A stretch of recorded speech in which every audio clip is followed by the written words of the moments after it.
Okay, good morning.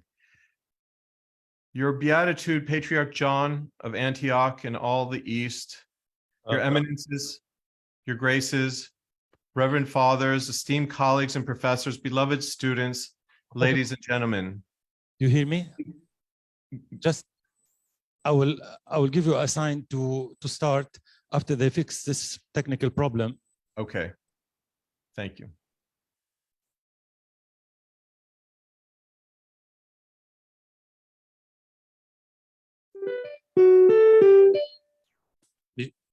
Testing. هلا بجرب. Can you try please, Professor Papademetriou? Testing, testing, testing. No, it's not yet.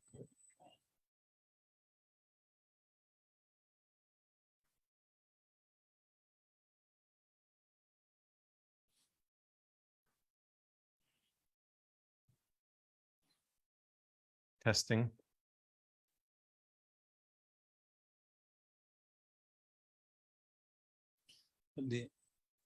Testing. Testing.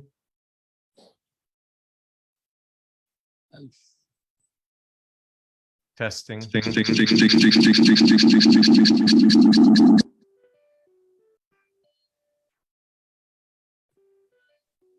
Υπάρχει πρόβλημα επιστροφής του ήχου.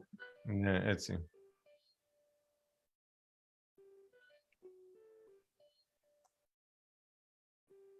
Testing.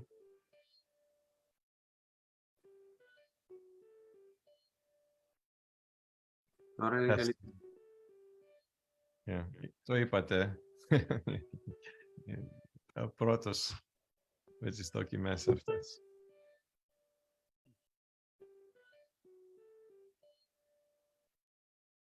Testing. Είμαστε καλά. Με ακούτε? Πολύ καθαρά. Πολύ καθαρά. You hear me as well in the auditorium? Should I proceed?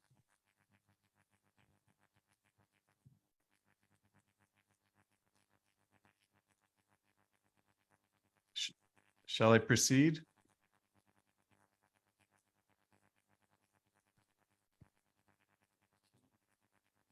Testing. Κύριε Παπαδημητρίου, μάλλον το πρόβλημα βρίσκεται στο Λίβανο. Ναι, ναι. Σε μένα ακούγεστε πολύ καθαρά. Ναι, και εσείς, το ίδιο. Σε μένα.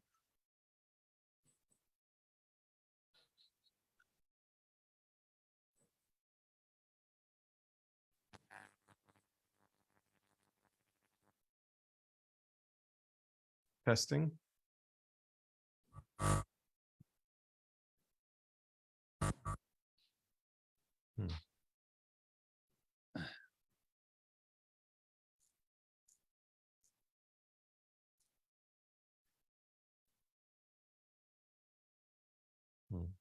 Testing, testing.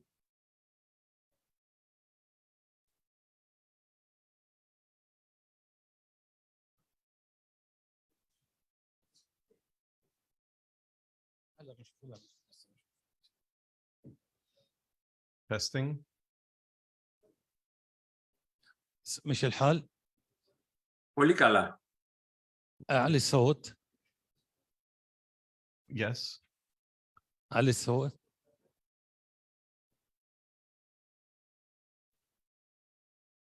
Testing.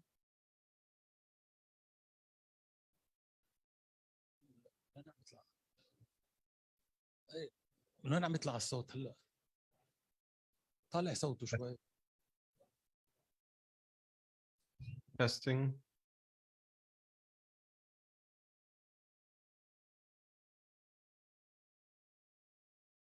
Testing. Πάτερ Ιάκωβε, μας ακούτε? Yes, Πάτερ Ιάκωβε, yes, μας yes. ακούτε?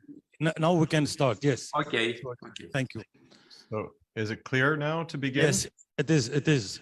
Okay, excellent, excellent. I'm sorry for this delay. No, of course, we're so grateful to be here at all. So thank you. Your Beatitude, Patriarch John of Antioch and all the East, your eminences, your graces, reverend fathers, esteemed colleagues and professors, beloved students, ladies and gentlemen, as you can see, I was quite unfortunately not allowed to travel by my university due to recent events, and I'm very sad for this because I was so looking forward to this very important conference and to sharing this fellowship and exchange of ideas with you all. I wish to thank His Beatitude, Patriarch John, and all the organizers of this conference for inviting me and for still allowing me to offer my presentation from afar and to participate in this significant program. I was asked to offer some remarks focusing on the Ottomans and the Orthodox Patriarchates from the 15th to the 18th century, which I hope will set the stage for subsequent presentations. I received a notice that there's still echo. Is that true? Okay, so it's clear. All right. When the Ottomans conquered Constantinople on May 29th, 1453, nearly all the regions that once constituted the Byzantine Empire had already fallen under Muslim dominion. The Ottomans had gained control of northwestern Anatolia and the southern Balkans during the 14th century. Additionally, the core Middle Eastern territory, which had been ruled by various Islamic dynasties since the 7th century and culminated in Mamluk control, was conquered by the Ottomans in 1516 and 1517. While the experience of living under Muslim rulers was new for the ecumenical Patriarchate of Constantinople, the ancient patriarchates of Antioch, Jerusalem, and Alexandria had endured Muslim rule for nearly 7 centuries. The Ottoman Empire's rule spanned a similar duration of 700 years and had a profound impact on the Orthodox Church's existence.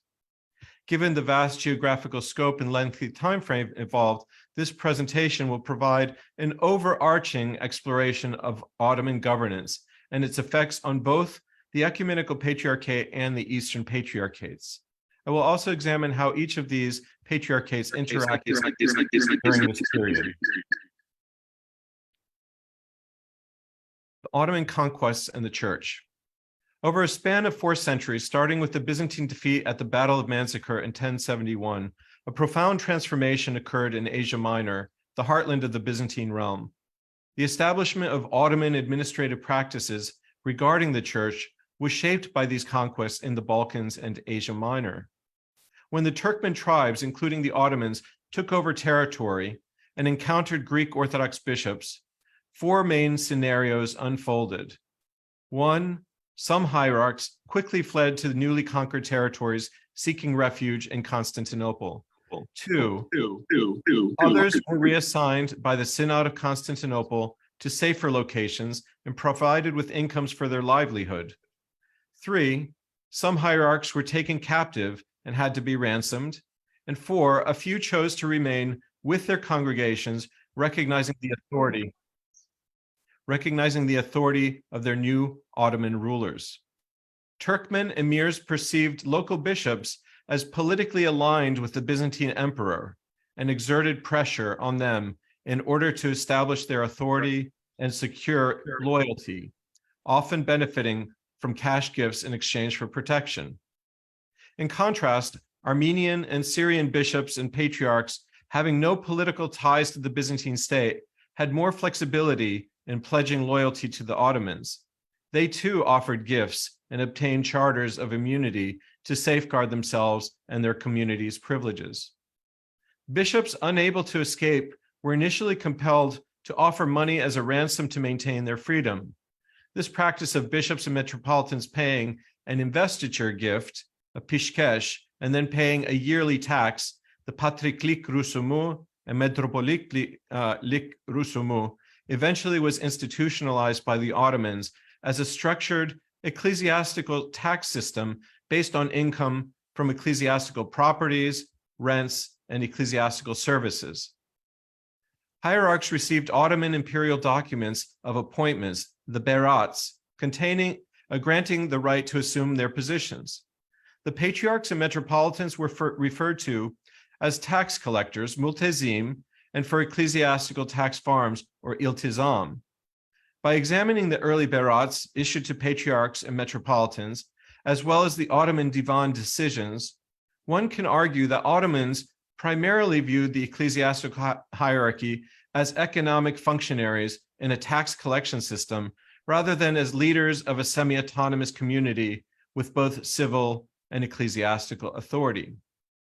This view of the relations challenges the previously accepted view of the millet system, in which the Patriarch of Constantinople functioned as a millet bashe, or an ethnarch, or the leader of the Greek Orthodox community, the Milleti Rum, with civil and religious authority over all the Orthodox Christians of the empire. While imperial Beirats stipulated more extensive responsibilities, such as legal matters related to family law and inheritance matters, Ottoman authorities did not envision bishops as having any significant ruling authority over the Christian community. This is confirmed by the fact that patriarchs had little coercive power to govern their own bishops. An example is when individual priests directly approached the Ottoman Sultan to request the elevation to the rank of bishop. After paying a fee to the Sultan, they received an appointment at Beirat and were instructed to undergo election and installation according to church practice. In other cases, metropolitans refused to pay the patriarch their yearly installment of the metropolitlik rusumu, the metropolitan tax, which would enable the patriarch to pay his yearly installment, the patrik rusumu. In such cases, the patriarch went to the imperial divan for assistance and would receive an imperial command of support accompanied by coercive power. Interestingly, priests, bishops, and metropolitans directly under the Patriarch of Constantinople routinely circumvented him by going directly to the imperial divan, and occasionally even aimed to undermine the sitting patriarch.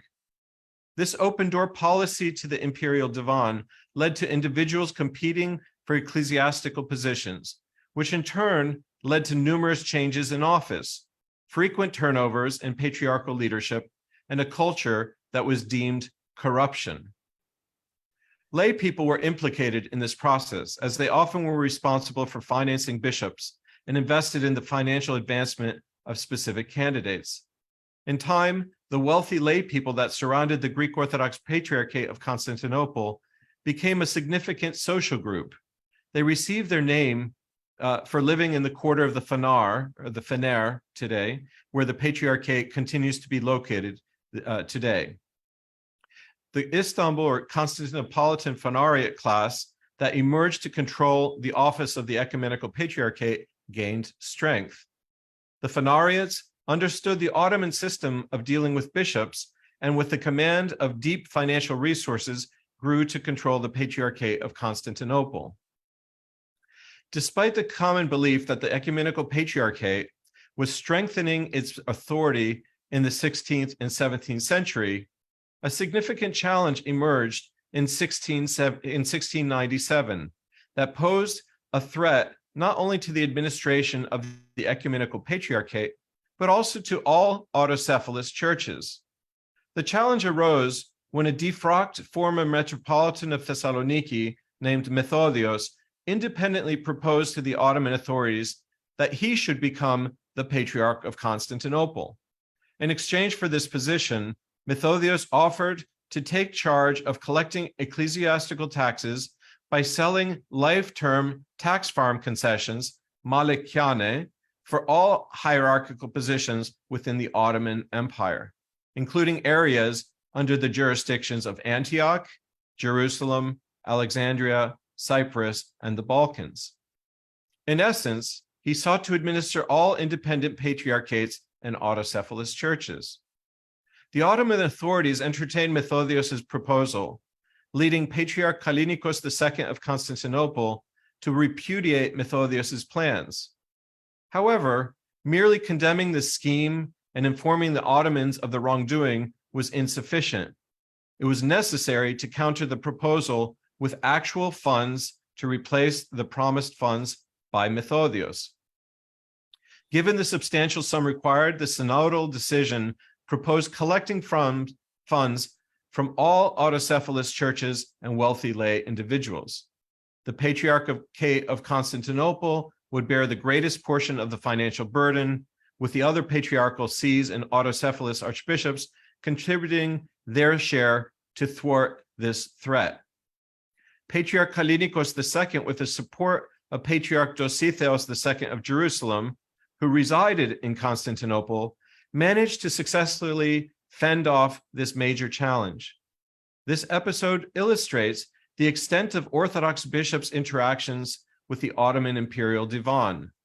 It's notable that even a defrocked bishop had access to the imperial divan and could propose a challenge on the ecumenical patriarchate and be taken seriously. An interesting detail in this 1697 synodal document reveals the perceived power dynamics within the Orthodox Church. In an effort to resist the takeover by Méthodes, the synod declared vigorously the autonomy and independence of the patriarchates of Alexandria, Antioch, and Jerusalem, along with the archbishoprics of Cyprus, Ohrid, and Pech. This declaration of autocephaly and autonomy emphasized the hierarchical rankings of bishops, metropolitans, archbishops, and patriarchs, and affirmed their autocephalous status, ensuring that each understood it had its own distinct role and jurisdiction. This public affirmation was made perhaps to convince the patriarchates and autocephalous churches to band together against this common threat to the ecumenical patriarchate, which was perceived as weak and vulnerable at the time. Together, they successfully defended their independence and prevented a common disaster. And now for the Ottomans and the Eastern patriarchates. Before coming to under Ottoman rule, the patriarchates of Antioch, Jerusalem, and Alexandria had been ruled by Arab Muslims for nearly 700 years. These patriarchates had often faced tensions and difficulties in their relationships with various political rulers, including Arab Muslims and Latin Crusaders, due to religious differences between the rulers and the Christian population. Despite these challenges, the churches maintained their independent ecclesiastical authority. Under Mamluk control, the Eastern patriarchates found themselves increasingly dependent on the Mamluk Sultan, even in their interactions with the Patriarchate of Constantinople and the Byzantine Emperor. However, there is still a significant level of interconnectedness and interaction among Christians across the Mediterranean, with those patriarchs often serving as intermediaries between Mamluk Sultan and the Orthodox world. In 1458, an unprecedented event occurred when the Patriarch of Jerusalem, Athanasius, visited the Ottoman Sultan Mehmed II, even though Jerusalem was still under Mamluk control at the time. In this audience, there was no mention or involvement of the Patriarchate of Constantinople. Patriarch Athanasius of Jerusalem made two requests. First, the confirmation of control over the holy sites of Jerusalem and its surrounding regions, based on historical documents claiming to date back from the Caliph Umar. And secondly, the protection of property belonging to the Patriarchate and the safety of Greek Orthodox monks under Ottoman rule. What's intriguing is that the Ottomans did not gain control of Jerusalem until 50 years later. Yet, Patriarch Athanasius saw Sultan Mehmed as assuming the role of the Byzantine emperor and sought his protection. This request effectively bypassed the ecumenical patriarchate of Constantinople. When Jerusalem eventually came under Ottoman control in 1516, this earlier firman issued by Sultan Mehmed to Patriarch Athanasius was not even mentioned in the new Ahidname, the capitulation grant, granted to the Patriarchate of Jerusalem.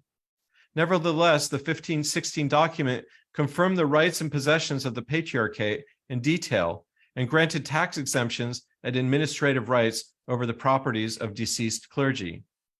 This success, coupled with the weakened state of the Patriarchate of Constantinople, allowed the Patriarchate of Jerusalem to function independently. In contrast, the Patriarchates of Alexandria and Antioch did not have similar confirmations of their properties and rights at that time, despite the opportunities presented Sultan Selim II's time spent in Egypt and Damascus. Historians have suggested that the absence of such confirmations might be because the Patriarchates of Alexandria and Antioch did not face as much competition over their properties and holy sites and rites from other Christian groups as Jerusalem did. This lack of competition may have reduced the need to appeal for imperial protection. Historian Stephen Runciman argued that after they conquered Constantinople, the Ottomans sought to, quote, centralize everything at Constantinople, and the great church followed its lead. As a result, the Eastern Patriarchates were put in a position of inferiority in comparison with that of Constantinople. When a vacancy occurred on any of the patriarchal thrones, it was the Patriarch of Constantinople who applied to the Sultan for permission to fill it. And as the Sultan himself was seldom much interested in naming a successor, it was easy for the Constantinopolitan Patriarch to secure the appointment of the candidate whom he advocated. It is easy to see some truth in Runciman's position when one considers the patriarchal synodal decisions by the Patriarchate of Constantinople related to these patriarchates. To be an independent autocephalous church, the church must be able to be self-governing, which includes electing its own leadership. However, it appears that the Patriarchate of Constantinople took it upon itself to elect patriarchs for all three ancient sees. According to the synodal decisions and acts published by Delicanis between 1621 and 1870, the Synod of the Patriarchate of Constantinople elected 12 individuals to become patriarchs of Alexandria. Between 1645 and 1826, they elected 13 patriarchs of Jerusalem. And between 1672 and 1850, they elected 9 individuals to serve as patriarch of Antioch. Of course, these are confirmed by the local churches, but the impetus and the origination begins in Constantinople.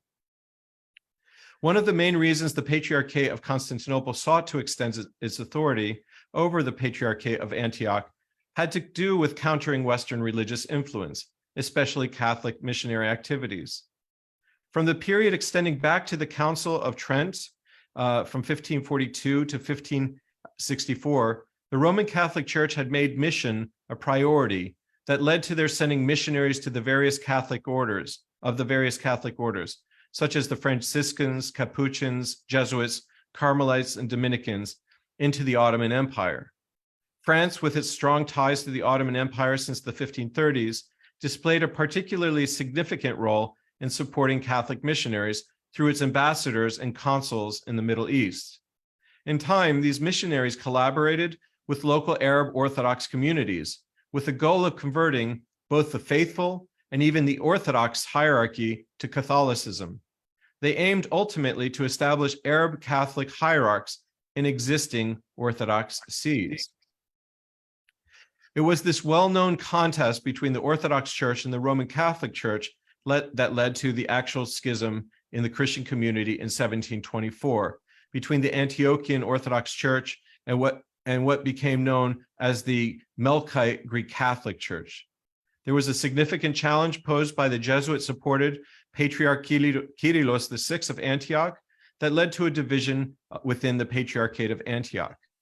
The Ecumenical Patriarchate of Constantinople responded by appointing its own Greek-speaking monk, Silvestros, as patriarch, and he'll be a subject of much of this conference. This division persisted as hierarchs responsible for bishoprics and metropolitanates even pledged allegiance to the Roman Catholic faith while still serving as Orthodox bishops. In a related case, the Ecumenical Patriarchate directly involved itself in the management of the metropolis of Aleppo, and for a time, the metropolis of Aleppo directly was under its jurisdiction. According to the Ottoman imperial berat that was issued to Patriarch Sylvester of Antioch in 1730, his first berat was likely issued in 1724, it stated that, quote, the metropolitanate of Aleppo was somehow separated from the Patriarchate of Antioch. The berat revealed that the Patriarchate of Constantinople had actually annexed the metropolis of Aleppo in 1727, and that it should be returned in accordance with the sealed petition of the Orthodox Patriarch of Istanbul. It has been my order to re-annex the Metropolitanate of Aleppo to the Patriarchate of, he uses the term Damascus, as before, and to renew his Silvestris's Berat. Here I want to acknowledge the excellent work of Hasan Sholak and Elif Bayraktar Taylan for publishing the Ottoman Patriarch Berats in their original and also in translation. The Greek source published by Delikanis of the same period that was issued during the reign of Patriarch Paisius of Constantinople gives insight into why Aleppo was taken over by the Patriarchate of Constantinople. The Synod of Constantinople announced the removal and banishment of Gerasimos as Metropolitan of Aleppo for being a heretic and Roman Catholic Latinophron, of Latin mind, while at the same time it confirmed the rightful authority of Patriarch of Sylvester over the church. It explained that the metropolis of Aleppo had been deprived of proper hierarchical protection and was left vulnerable, and the Patriarchate of Constantinople exercised its prerogative rights of authority over any and every parish where issues of dogmatic faith or other reasons required it. It therefore justified the interim takeover of the metropolis of Aleppo while acknowledging the right of Patriarch Sylvester legal and rightful authority over Aleppo. The Patriarch of Constantinople's extension of authority over the Eastern Patriarchates, including of bishoprics, was also due to the unique circumstance that had developed in Istanbul. The aforementioned Phanariot class grew to be a major force within the Greek Orthodox world. Appointed by the Ottomans as Grand Dragoman or translator, which is equivalent in a sense to an ambassador, and the voivods, the rulers, to rule the Danubian principalities of Wallachia and Moldavia, they supported Greek academic institutions throughout the empire, as well as the pilgrimage sites in the Holy Land. Given their wealth and connections to both Istanbul and the Danubian regions, they promoted educated Greek-speaking clergy to the hierarchy, ensuring a steady supply of candidates for vacant positions in the sees of Antioch, Jerusalem, and Alexandria. In the midst of the Eastern Catholic challenge, it became clear that one way to control the church and keep it from Catholic control was to appoint Greek hierarchs, even to the position of the Patriarch of Antioch. This continued until 1899, which marked the elevation of the first ethnically Arab patriarch in almost 200 years. While these examples show the ecumenical patriarchate of Constantinople directly influencing the Eastern patriarchs, there are also clear examples of the Eastern patriarchs managing their own affairs directly with the Sultan without mediation from the Patriarchate of Constantinople. One of the abiding principles of Ottoman rule was always that the Sultan and his imperial divan were accessible to all subjects of the empire. According to Hasan Cholak, he writes, "The Eastern patriarchs had direct access to the imperial chancery. It did not need the mediation of the patriarchs of Constantinople. Thus, the patriarchs of Antioch, Alexandria, and Jerusalem did not rely on the Patriarch of Constantinople as a mediator to address their concerns. The Ottoman system allowed any subject to approach the imperial divan directly without the need for intermediary. This practice continued even into the 18th century, as evidenced in the 1730 Berat, granting the Patriarch of Antioch the right to bring disputes directly to the imperial divan without mediation." In the collection of the early modern patriarchal Berats published by Cholak and Bayraktar Taylan, there were 6 cases in which there was no mediation between the Eastern patriarchs and the Sultan. In this paper, I attempted to offer an overview of the experience of the Orthodox patriarchates in the important period of Ottoman rule from the 15th to the 18th centuries. It is important to understand how the Orthodox Church not only endured, but also adapted to its Ottoman rulers and their administrative practice. Secondly, I sought to offer an overview of the relationship between the Patriarchate of Constantinople and the ancient patriarchates of Antioch, Jerusalem, Alexandria, and the relationships that were shaped by their awareness of Ottoman administrative practice. I look forward to learning more details of how this history unfolds in subsequent presentations. Thank you very much. Thank you.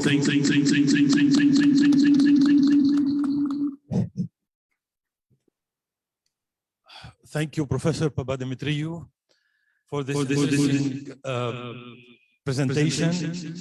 After what we heard, we can see how no human being could imagine that the church in the East could survive within all these challenges that the church was facing. But again, we see that indeed Christ is amidst this church, and the impossible becomes possible. We are very also honored that some of our guests will speak in details about some issues that we heard regarding the metropolis of Aleppo and regarding some Prelates that were mentioned by Professor Papademetriou. And I would like also namely to mention that Dr. Hassan Jolak, who was mentioned several times, is present among us today, and he will give us later a very interesting presentation. Now we have a few minutes to discuss with Professor Papademetriou. So, yes, Mr. Karol Saba.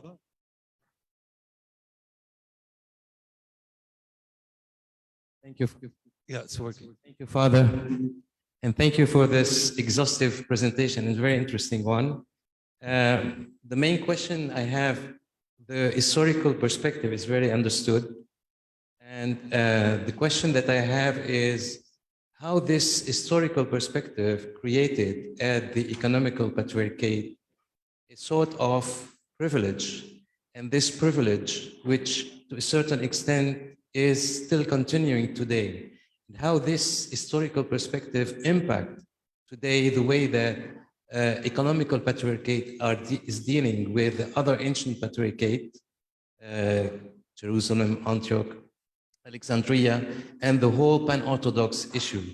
Is there an impact or not? This is my main question. Thank you. Thank you. I understand that when I approached this topic as an economic and the economic aspect of the church, you know, sometimes it's hard to move away from that and look at other things. I do think there is a strong impact because these relationships, these types of imperial berats, they are issued to the patriarchs of Jerusalem, of Antioch, of Alexandria, and that relationship with the Ottomans, it continues, and there is a transition that takes place in the 19th century with what we describe as the Tanzimat reforms, and so that begins to change the format in which the relationship between the Ottoman state and these patriarchates take place. There's a transformation that moves towards seeing whereas oftentimes the patriarchs and the bishops are supposed to be intermediaries with their communities. By the 19th century, there is kind of a stronger sense of that they are representing their community. But the state is changing now and being transformed into where all the Christians are becoming common citizens, right? It's a transformation to citizenship. So the role of the patriarchates ends up becoming diminished at that point. When we get into the modern states, things change even further. And so, but I do think that there is we can't say this is a direct lineage to our current situation. I'm not prepared to say that. I don't know so much about the financial stakes of all of these contemporary churches, but I do think that some of these original connections and foundations that were established even in the earlier Ottoman period have some continuity. And you can find various versions of that, but to say there is a direct lineage to kind of our our current financial and economic relationships, I'm not as aware of the current situation. Any more questions? Okay. Thank you, Professor Papademetriou, for being so accurate. We took a little bit less than 30 minutes. Okay, thank you. And I just wanted to thank you again for now, the opportunity to be with you. And next speaker from Thessaloniki, Professor Christos Arambatzis. He is a professor at the Department of Theology of the Aristotle University of Thessaloniki. And his presentation is about the methods, méthodes d'instauration de l'union ecclésiastique et réactions au Proche Orient pendant le 15e jusqu'au 16e siècle. Professor Arambatzis. Ναι, μ' ακούτε, πάτερ μου? Ναι. Άγιε Κοσμήτρο, σας ευχαριστώ πάρα πολύ. Μακαριότατε, σεβασμιότατοι, σεβαστοί πατέρες, αξιότιμοι και αγαπητοί συνάδελφοι και φοιτητές. Οι σχέσεις των Ορθοδόξων πληθυσμών της Ανατολής και των Λατίνων, ήδη από την εποχή των Σταυροφόρων, χαρακτηρίζονταν από ένταση, αμοιβαία αντιπάθεια και πολλές ακρότητες. Όλος ο 14ος και 14ος αιώνας κύλησαν για τους Ορθοδόξους πληθυσμούς της Ανατολής ως μια εποχή αντίστασης, διαμόρφωσης και καθορισμό των ορίων στις σχέσεις τους με τους Λατίνους. Οι διαλογικές θεολογικές συζητήσεις, η αποστολή εκπαιδευμένων μισιοναρίων, επιφορτισμένων με συγκεκριμένες οδηγίες προσέγγισης των Ορθοδόξων και σταδιακού προσελητισμού τους στα δόγματα και στην εξουσία της Ρώμης, έχουν ήδη μελετηθεί από τη σύγχρονη έρευνα και έχουν πλέον εξαχθεί ανδιαφυσβήτητα συμπεράσματα. Οι Λατίνοι, καθώς ο διάστημα κυριαρχούσαν στα εδάφη της Ανατολής, χρησιμοποίησαν κάθε είδους μέσο ώστε να πείσουν τους Ορθοδόξους να αποδεχθούν το πρωτείου του Επισκόπου Ρώμης και τη λατινική ιεραρχία που τους επιβλήθηκε, τα λατινικά λειτουργικά έθιμα και την προσθήκη στο σύμβολο της πίστης. Σε όλες τις περιπτώσεις, παρά τις διάφορες διακηρύξεις επιτυχίας της λατινικής πλευράς, λίγο αργότερα αποκαλυπτόταν ότι οι Ορθόδοξοι πληθυσμοί, είτε στον ελλαδικό χώρο, είτε στην Κύπρο, την Κρήτη και τη Μέση Ανατολή, αρνούνταν να υποταχθούν και να ενοχθούν με τη Ρώμη. Είναι αξιοσημείωτο ότι με συχνή επικοινωνία και αποστολές από τα τρία πατριαρχία της Ανατολής, Ιεροσολύμων, Αντιοχίας και Αλεξανδρίας, υπερασπίζονταν και καθοδηγούσαν τους Ορθόδοξους πληθυσμούς στην Κύπρο και στην Κρήτη στην αντίστασή τους στη λατινική προπαγάνδα και στις λατινικές μεθοδεύσεις. Μάλιστα, σύμφωνα με επιστολές και έγγραφα που έχουμε στα χέρια μας πλέον, κάθε φορά που η λατινική πλευρά άλλαζε τακτικές προσελητισμού και προσέγγισης, αποστέλλονταν οδηγίες από την Αλεξάνδρεια και τη Συρία. Ο 15ος αιώνας θεωρείται ο πιο κομβικός για τον προσδιορισμό της σχέσεων της Ανατολικής με τη Δυτική Εκκλησία. Αναντήρητα, η Σύνοδος της Φερράρας Φλωρεντίας του 1438-1439 αποτελεί ένα από τα σπουδαιότερα και αξιοσημείωτα γεγονότα της ύστερο-βυζαντινής εποχής, καθώς στιγμάτισε όχι μόνο το 15ο αιώνα, αλλά όλη τη μεταγενέστερη περίοδο των σχέσεων Ορθοδοξίας και Ρωμαιοκαθολικισμού, μέσω της δημιουργίας των ουνητικών εκκλησιών όπου υπήρχαν Ορθόδοξοι πληθυσμοί.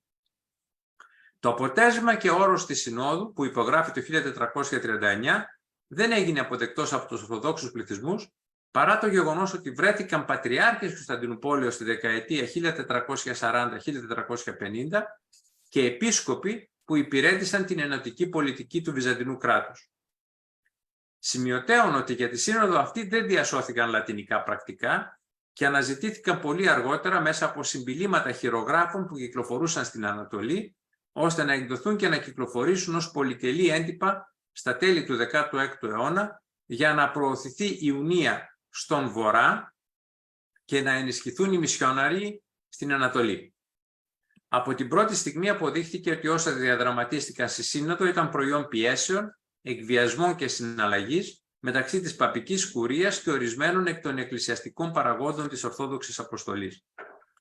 Ο Οικουμενικός Πατριάρχης Κωνσταντινούπολης Μητροφάνης το 1440 ανακοίνωσε με την εκλογή του στους άλλους Πατριάρχες της Ανατολής τα αποτελέσματα της Συνόδου και κατέβαλε πολλές προσπάθειες για επιβολή του Φλωρεντιανού όρου στην Κωνσταντινούπολη και σε άλλες εκκλησίες του Οικουμενικού Θρόνου, χωρίς όμως επιτυχία.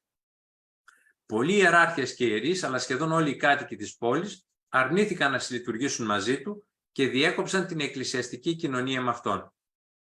Οι αντιδράσεις εξαπλώθηκαν μεταξύ των Ορθοδόξων και ειδικότερα στην Ανατολή, όπου τα τρία πατριαρχία που συμμετείχαν δια αντιπροσώπων στη Φλωρεντία, το Πατριαρχείο Αλεξανδρίας, το Πατριαρχείο Αντιοχίας και το Πατριαρχείο Ιεροσολύμων, καταδίκασαν τις αποφάσεις της Συνόδου αυτής και δεν αποδέχτηκαν τα αποτελέσματά της.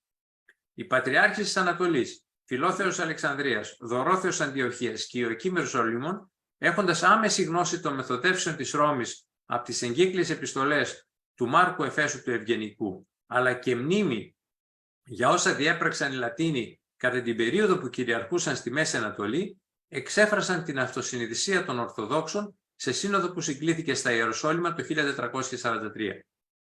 Σε αυτήν απέρριψαν τις αποφάσεις της Φλωρεντίας και χαρακτήρισαν τη σύνοδο ψευδή, συμμονιακή και ληστρική, δεν αναγνώρισαν τον Μητροφάνη ως Πατριάρχη Κωνσταντινούπολεως, ούτε αναγνώρισαν τις χειροτονίες λατινοφρόνων επισκόπων σε επαρχίες της Μακράς Ασίας.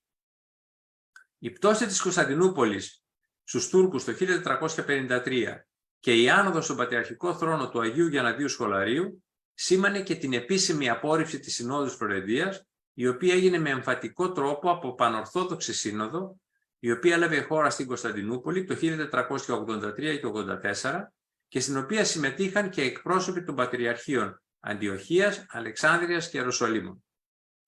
Η Σύνοδος διακήρυξε περίφραστα ότι θεωρεί άκερα και ανενέργητα τα κεφάλαια που περιέχονται στον ενωτικό όρο της Συνόδους Φλωρεντίας. Κατά παρόμοιο τρόπο έκρινε την ίδια τη Φλωρεντινή Σύνοδο ως μη γενομένη, επειδή οι αποφάσεις που ελήφθησαν από αυτήν ερχόταν σε αντίθεση με την παραδεδομένη πίστη της Ορθοδόξου Εκκλησίας και τις αποφάσεις των Οικουμενικών Συνόδων. Στη Σύνοδο μάλιστα αυτή ορίστηκε και ο τρόπος επανένταξης όσων αποδέχτηκαν αρχικά τις αποφάσεις της Συνόδου της Φλωρεντίας και δημιούργησαν ουνητικές κοινότητες, αλλά επέστρεψαν ξανά αργότερα στην Ορθόδοξη Εκκλησία. Κατά συνέπεια, τις τελευταίες δεκαετίες του 15ου αιώνα βρίσκουν την Ορθόδοξη Εκκλησία σε συνεχή επαγρύπνηση, καθώς η προπαγάνδα της Ρώμης εστίαζε σε μια γρήγορη αποδοχή και εφαρμογή των αποφάσεων της Φλωρεντίας, με την οποία όλα τα Πατριαρχεία της Ανατολής θα αναγνώριζαν το πρωτείου του Επισκόπου Ρώμης και όσα αυτός πρεσβεύει σε θέματα λατρείας και πίστεως. Το θεολογικό έργο και οι παρακαταθήκες δύο Αγίων Ιεραρχών, του Μάρκου Εφέσου Ευγενικού και του Γιανναδίου Σχολαρίου, αποτέλεσαν τη βάση για την απόρριψη της ουνίας ως μοντέλο ενότητας μεταξύ των εκκλησιών Ανατολής και Δύσης, ειδικά στον ελλαδικό και βαλκανικό χώρο και στη Μέση Ανατολή. Παρότι οι πηγές του 15ου αιώνα για τους ελληνόφωνους πληθυσμούς είναι αρκετές και διαφωτίζουν τους τρόπους που χρησιμοποίησαν οι Λατίνοι ώστε να προσιλητήσουν τους Ορθοδόξους, εντούτοις δεν διαθέτουμε πολλά στοιχεία και δεδομένα για τους πληθυσμούς που βρισκόταν υπό την κατοχή των Οθωμανών και των Μαμελούκων της Αιγύπτου, πληθυσμών που ζούσαν στη Συρία και στην Παλαιστίνη, ώστε να βγάλουμε σαφή συμπεράσματα για την επιτυχία των Λατίνων μισιοναρίων. Οι Ιησουίτες στη Μέση Ανατολή. Η προπαγανδιστική εργασία των Ιησουητών στην Εγγύης Ανατολή και προπάντων στις ελληνικές χώρες, που αποτελούσαν την κύρια αιστεία της Ορθοδοξίας, δεν αποτελούσε παρά μέρος ενός γενικότερου σχεδίου, μέσα στο οποίο σημειωνόταν ως στόχος όλη σχεδόν η Ανατολική Ευρώπη και όλες οι βαλκανικές χώρες. Σε αυτές εργαζόταν δραστήρια οι Καθολικοί για την επιτυχία των σκοπών τους, την επιβολή δηλαδή των αποφάσεων της Συνόδου Φλωρεντίας και του πρωτείου του Επισκόπου Ρώμης. Γνωρίζουμε τις αντιδράσεις και τις στάσεις των Πατριαρχών Αντιοχίας Ιωακήμ, Αλεξανδρίας Γρηγορίου και Ιεροσολύμου Γρηγορίου έναντι της ουνίας που προωθούσαν οι Λατίνοι μισιονάριοι στις περιοχές του 15ου αιώνα. Παράλληλα, μας είναι γνωστές και οι οδηγίες και οι τακτικές που χρησιμοποιήθηκαν για να πιστούν ορθόδοξοι πληθυσμοί ώστε να αποδεχθούν την ενωτική σύνοδο της Φεράρας Φλωρεντίας και να υπαχθούν στη διοίκηση της Ρωμαϊκής Εκκλησίας. Οι μεθοδεύσεις και οι στρατηγικές ήταν αρκετά ευέλικτες. Απέφευγαν την οποιαδήποτε θεολογική αντιπαράθεση και επέμεναν στην αποδοχή ως ισότιμων των λατινικών λατρευτικών εθήμων και του πρωτείου του Πάπα Ρώμης. Και μόνο η αποδοχή του όρου της Φλωρεντίας ήταν αρκετή σε πρώτη φάση ώστε να ενταχθούν οι ορθόδοξοι πληθυσμοί στις δομές της Ρώμης και σταδιακά να εκλατινιστούν. Έτσι, το συχνό φαινόμενο της στέλεσης της λατινικής λειτουργίας στις γλώσσες των τοπικών πληθυσμών, το συναντούμε στις αρχές του 14ου αιώνα, έδωσε τη θέση της πλέον στην συντέλεση της αυθεντικής θείας λειτουργίας των Ορθοδόξων στην γλώσσα τους, με τη μνημόνευση του Πάπα και του όρου της Συνόδου της Φλωρεντίας. Επιπλέον, επινοήθηκαν μεθοδεύσεις στρατηγικού χαρακτήρα, προκειμένου οι Ορθόδοξοι πληθυσμοί να αποδεχθούν τον λατινισμό, χωρίς να υπάρξουν εξωτερικές διαφοροποιήσεις όσον αφορά στους παραδεδομένους λατρευτικούς τύπους, στα μυστήρια και εν γέννη στα ήθη και στα έθιμα της Ανατολικής Εκκλησίας. Η βασική απέτηση ήταν η αναγνώριση του Πάπα ως κεφαλή της Εκκλησίας και φυσικά η μνημόνευση του ονόματός του στη λειτουργία.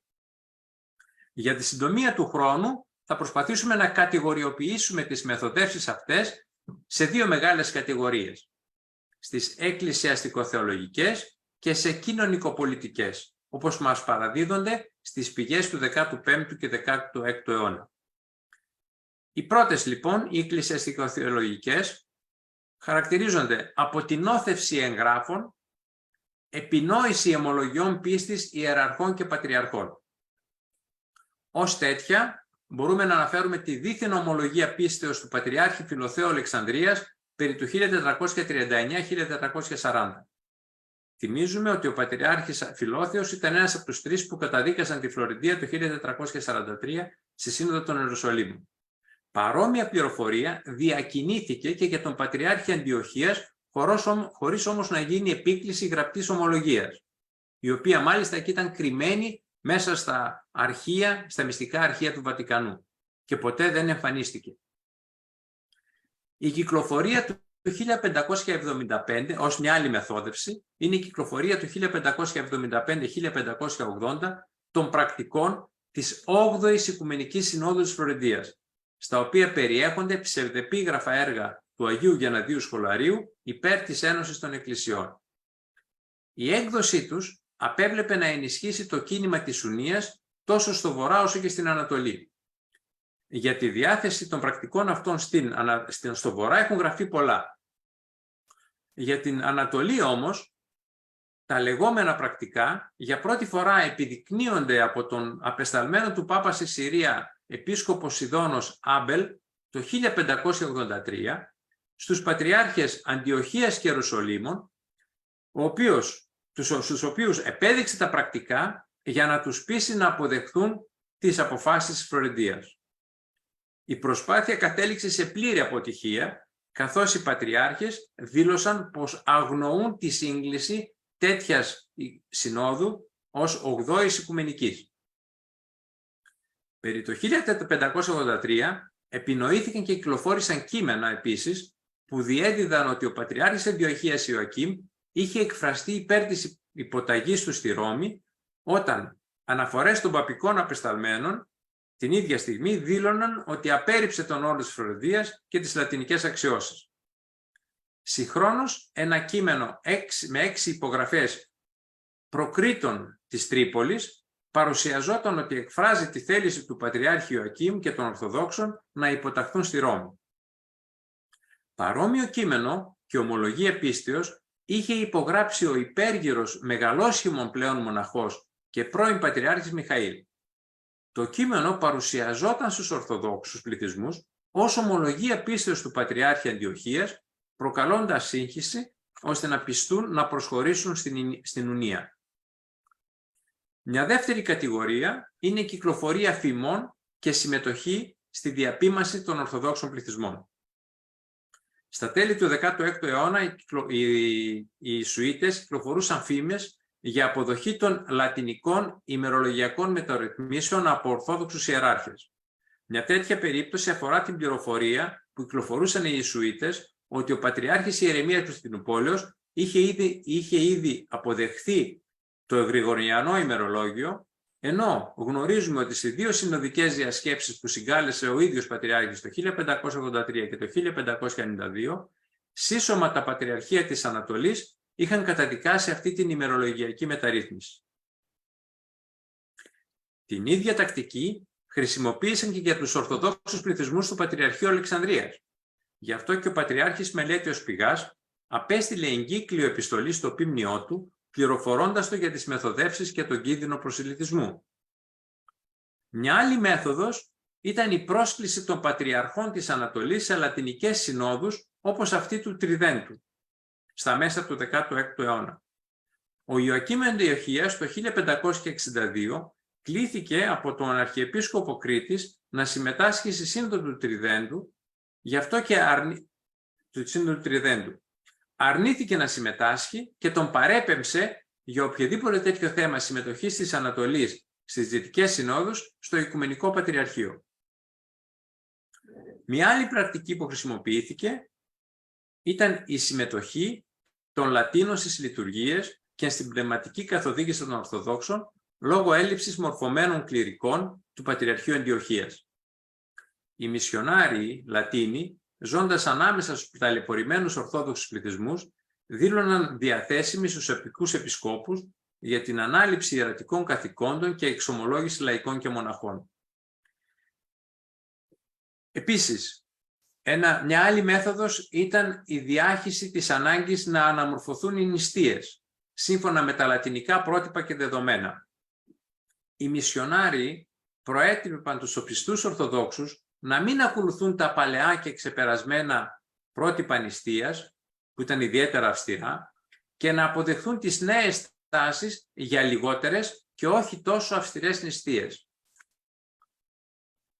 Μία άλλη μεγάλη κατηγορία μεθοδεύσεων αφορά κοινωνικοπολιτικές μεθοδεύσεις. Η πρώτη από αυτές αφορά τις διομολογήσεις και εμπορικές συμφωνίες που υπεγράφησαν μεταξύ του 1535 και του 1569, κυρίως μεταξύ Οθωμανών και Γάλλων, οι οποίες επέτρεψαν στη Ρωμαϊκή Εκκλησία να έχει τη δυνατότητα να αποστέλει ιεραποστόλους στην Οθωμανική επικράτεια, ώστε να συντηρεί τους πιστούς και να προσελκύει νέους. Οι Γάλλοι βασιλείς Ερίκος ο τέταρτος και οι διάδοχοί του, με τις καπιτουλασιόν, υποστηρίζουν ηθικά και υλικά τόσο τις Ιησουήτες όσο και τους Καπουτσίνους, γιατί πίστευαν ότι έτσι υποβοηθούν όχι μόνο την εξάπλωση του καθολικισμού, αλλά και την εκτονοβολία του γαλλικού ονόματος. Αποτέλεσμα, να στερεώνεται συνεχώς η θέση της Γαλλίας στην Ανατολή και να αποκτά τις συμπάθειες των χριστιανών υπηκόων της Οθωμανικής Αυτοκρατορίας. Λίγο αργότερα, περί το 1620-1630, ο Λουδοβίκος ο 13ος παραγγέλει στον πρεσβευτή του στην Κωνσταντινούπολη και τους προξένους στα μεγάλα κέντρα της Ανατολής να προστατεύουν τους παραπάνω μισιοναρίους και να τους βοηθούν κάθε φορά που θα αντιμετώπιζαν δυσκολίες και είχαν την ανάγκη τους. Μέσα στο ίδιο πλαίσιο, συναντούμε τη συνεχή υποστήριξη και συνεννόηση μεταξύ των δυτικών μισιοναρίων και των πρεσβευτικών αρχών της Γαλλίας και Βενετίας, ώστε να ευνοούνται οι ιερείς και οι επίσκοποι φύλλα προσκύμενοι στην Ένωση των Εκκλησιών. Αυτό συνέβη στην Κωνσταντινούπολη, τη Δαμασκό και τα Ιεροσόλυμα, όπου έχουμε ανάμειξη πρέσβεων της Γαλλίας, της Βενετίας και Αυστρίας για να καθαιρεθούν όσοι ασκούσαν αντιλατινικό έργο και να καταλάβουν τους θρόνους τους φύλλα προσκύμενοι στην Ουνία. Τέλος, έχουμε την επιλογή ικανών και μορφωμένων γηγενών επισκόπων και ιερέων, οι οποίοι αφού εκπαιδευτούν κατάλληλα θα μπορούσαν να προσελητήσουν περισσότερους Ορθοδόξους. Στα πρεσβευτικά έγγραφα των Γαλλικών και Βενετικών αρχείων, καθώς και στις αναφορές των Ιησουητών και Φραγκισκανών μοναχών, σημειώνεται η συνεχής πρόοδος και η εξέλιξη αυτών των προσπαθειών. Προσφορά άμυστης εκπαίδευσης, δωρεάν εκπαίδευσης. Ήταν μία μέθοδος κλασική για τη διάδοση της Ουνίας. Μια από τις βασικές μεθόδους για την επίτευξη της προσελητιστικής δράσης των Λατίνων ήταν η δημιουργία εκπαιδευτηρίων όπου θα μαθήτευαν Ορθόδοξοι νέοι. Η μόρφωση στα σχολεία αυτά απέβλεπε βέβαια να εκπληρώσει σκοπούς πολιτιστικούς και πνευματικούς, αλλά προπάντων να διαπλάσει την ψυχή των νέων σύμφωνα με το πνεύμα της Καθολικής Εκκλησίας. Οι μισιονάροι, παιδαγωγώντας τα παιδιά, κλέπτουσιν τες γνώμες των πατέρων τους, σημειώνει ο σοφός Πατριάρχης Κύριλλος Λούκαρης. Οι δύο βασικοί στόχοι εστιαζόταν στην προετοιμασία των μισιοναρίων, οι οποίοι θα αποστέλλονταν στα Οθωμανικά εδάφη για το σταδιακό προσελητισμό όλων όσων ακολούθησαν τον Βυζαντινό τυπικό κατά το απόφθεγμα «Progressis et Grecia et aliis provincii ube repetiondo». Πολλοί νέοι, αφού ασπάζονταν τον καθολικισμό, ασπάζονταν τον καθολικισμό στα δυτικά μεγάλα σχολεία στη Ρώμη και στη Βενετία, αποστέλλονταν να τον διδάξουν και ενίοτε να τον επιβάλλουν με όχι σπάνια εκβιαστικά μέσα ποικίλων μορφών στις περιοχές της Ανατολής. Για αυτή την προσπάθεια τα νέα παιδιά ήταν το μέλλον της Ουνίας. Μια άλλη μέθοδος με κοινωνικό χαρακτήρα που χρησιμοποιήθηκε ήταν η προπαγάνδα της φιλανθρωπίας και της αγάπης και ήταν μακροπρόθεσμα η πιο επιτυχημένη μέθοδος προσελητισμού στον Λατινισμό. Οι Ιεραπόστολοι Ιησουίτες με ενεργό κοινωνική δράση, την ευγένεια, τη μόρφωση, την καλλιέπεια, καθώς και την επίδειξη των αρετών της φιλανθρωπίας, ασκούσαν κοινωνικό έργο ανάμεσα στους Ορθοδόξους, βοηθώντας φτωχούς και αρρώστους, ώστε να κερδίσουν το σεβασμό και την εμπιστοσύνη. Οι μισιονάριοι αυτοί προσέφεραν τις ιατρικές τους συμβουλές και γνώσεις με ανιδιοτέλεια και αυταπάρνηση στους ταλαιπωρημένους πληθυσμούς της Εγγύης Ανατολής, όπου οι αρρώστιες και οι επιδημίες βέβαια δεν ήταν κάτι το ασυνήθιστο. Σε ένα δεύτερο στάδιο αναλάμβαναν πέρα από τη θεραπεία του σώματος και την πνευματική τους καθοδήγηση, προσιλητίζοντάς τους ώστε να αποδεχτούν την Ουνία ως πρότυπο ενότητο όλης της Εκκλησίας. Παράλληλα, αναλάμβαναν παραμυθιτική δράση ανάμεσα σε σκλάβους και φυλακισμένους, προσφέροντας βραδινές θείες λειτουργίες και αναλαμβάνοντας εξομολογήσεις.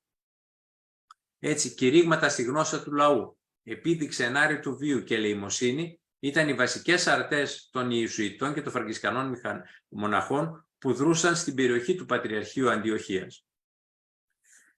Μια άλλη μέθοδος ήταν η επιβολή με κάθε μέσο του νέου Γρηγοριανού ημερολογίου, το οποίο ανακοινώθηκε το 1582 με σκοπό να ευθυγραμμίσει όλα τα χριστιανικά δόγματα στο να εορτάζουν το Πάσχα την ίδια ημερομηνία. Γινόταν μεθοδικές προσπάθειες να πιστούν οι ανώτερες κοινωνικά και οικονομικά τάξεις της Ανατολής να ακολουθήσουν το νέο ευρωπαϊκό ημερολόγιο και δι' αυτόν να πιστεί μετά και η τοπική εκκλησία. Γι' αυτό και ο Πατριάρχης Ιωακήμ Κωνσταντινούπολεως συγκάλεσε το Φεβρουάριο του 1593 μεγάλη ενδημούσα σύνοδο, όπου παραβρέθηκε ο Πατριάρχης Αλεξανδρίας Μελέτειος Πηγάς, ο οποίος εκπροσωπούσε και τον Πατριάρχη Αντιοχίας Ιωακήμ τον 7ο και τον Πατριάρχη Ιερουσαλήμων Σοφρόνιο τον 4ο. Σε αυτή τη σύνοδο καταδικάστηκαν και δεν έγιναν αποδεκτές αυτές οι ημερολογιακές ρυθμίσεις. Τέλος, έχουμε τα προνόμια και την προστασία στις εμπορικές δράσεις των οικονομικά εύπορων εμπόρων. Με τη μέθοδο αυτή, στην οποία συμμετείχαν κυρίως οι πρεσβευτικές και οι προξενικές αρχές και οι Ιησουίτες, επηρέαζαν τις εκλογές επισκόπων και πατριαρχών, για τις οποίες η Οθωμανική διοίκηση απαιτούσε υπέρογκα ποσά, τα οποία διέθεταν στους επίδοξους πατριάρχες οι εύπορες οικογένειες. Κλείνοντας και περαίνοντας αυτή τη σύντομη ανακοίνωση, θέλαμε μέσα σε αυτό το διάγραμμα να δείξουμε ένα μέρος των μεθόδων και στρατηγικών και που ακολούθησαν οι λατινικές ιεραποστολές στην Ανατολή για να ενισχύσουν το κύρος της Ρώμης, το οποίο δέχτηκε ισχυρό πλήγμα από τη μεταρρύθμιση στην Ευρώπη. Το πόσο αυτές οι μεθοδεύσεις ήταν αποτελεσματικές ή πέτυχαν το επιθυμητό στόχο, το αποκαλύπτει ο απεσταλμένος στην Ανατολή, Λατίνος επίσκοπος Άμπελ, το 1585, στην έκθεσή του προς τον Πάπα Σίξτο τον V. Θα το διαβάσω στα γαλλικά. De toutes les nations chrétiennes de l'Orient, celles Rémanonites du monde Liban, les Arméniens de la province Nechtchevan en Perse, les Chaldéens assyriens dans les villes de Karamit et de Ser, et dans les voisinages, font profession catholique, sont en réalité confirment dans l'obéissance et à la Sainte Église de Rome et aux sièges apostoliques et vivant catholiquement. Σας ευχαριστώ.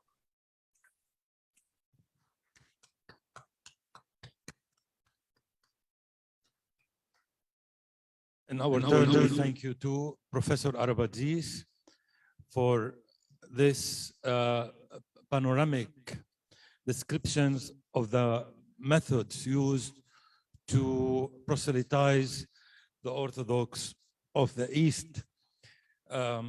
It is another very precious presentation that we heard today.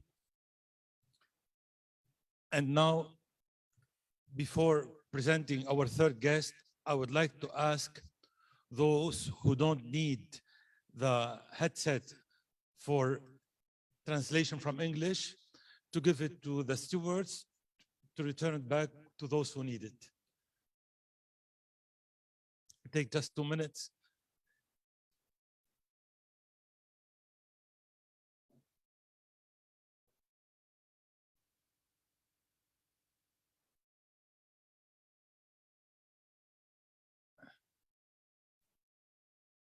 Okay. As you wish. Yeah. You have your laptop there. Yes, yes. Okay.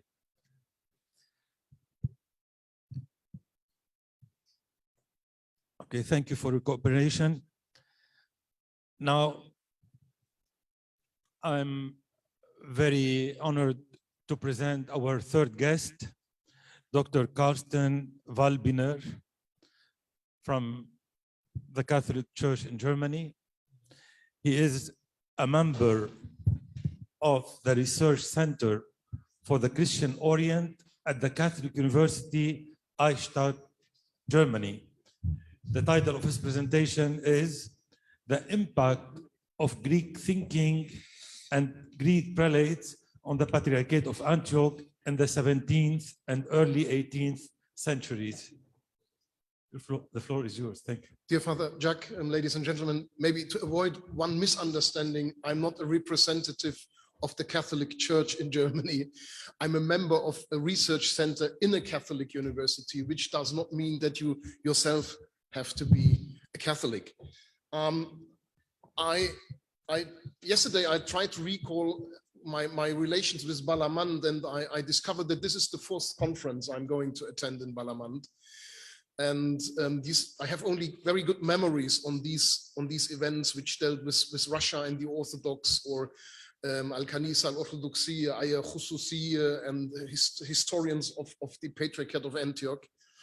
And it was indeed in 1992 when my dear friend Suad Slim, together with Father Khalil Samir, introduced me to the Christian Arab research landscape in Lebanon. And I'm very happy that this long cooperation finds a continuation with my 2 days presentation. There is one notion which you can find in many, many writings on the Orthodox Church in the 17th and 18th century, and that is that the Church of Antioch would have come more and more under a Greek dominance, hegemony, influence, however you might call it. And that this Greek influence would have played a decisive role in the schism of 1724. The list of historians or scholars who adhere to this notion is very, very long, and there are eminent scholars amongst them from East and West. So, for example, Kamal Salibi, Thomas Phillip, Bruce Masters, Ignatius Deek, all men who are quite influential with their writings. The aim of my paper today is to investigate the factuality of these claims. Is this indeed true? Do we have any proofs for this kind of Greek influence, and how did it look like? There have been two spheres in which this influence should have been visible if it existed.